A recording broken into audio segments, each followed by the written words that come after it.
You're fighting an American top team fighter for the second time. What's the rivalry like between the camp? Is it over-exaggerated or?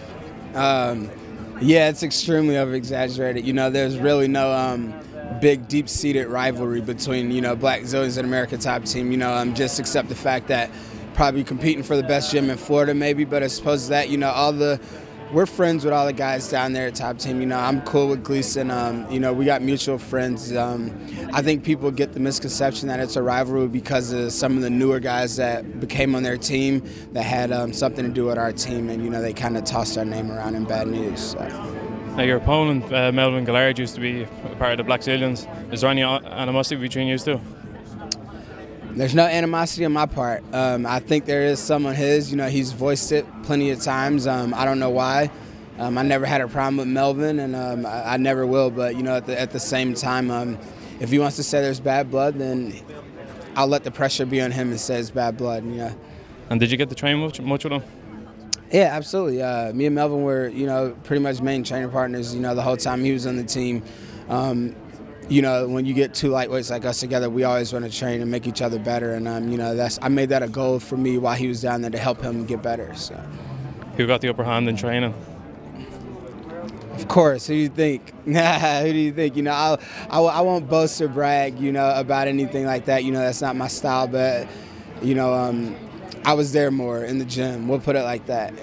So when he did come, we had some good sparring sessions. But I'll let you guys get the opinion on who beat up who. Now, you've never been KO'd in a professional bout. Do you think that plays on his mind? He hasn't, or I haven't. Yeah, knock on wood. It's like, yeah, it plays out quite a bit. I think my chin is held up pretty well against some hard hitters in the UFC and outside of the UFC, especially in the gym. I go with guys, that are twice my size, like Tyrone Spong and Anthony Johnson, and these guys don't take any punches back, so I'm going to go in here, and Melvin can test my chin all he wants, but I'm not going to move back. The last time you fought in Europe was against Reza Madadi. He's had some trouble recently with the law. Would you like the UFC to sign him back so you can get revenge on him? No, I don't need revenge on him, man. I wish him all the best right now. I know he's in a bad place. I hope he's out. I hope he's doing good, but no, I don't need revenge on him. I've catapulted my career way farther than he has at this point, and I'm on to bigger and better things right now, so that's in the past.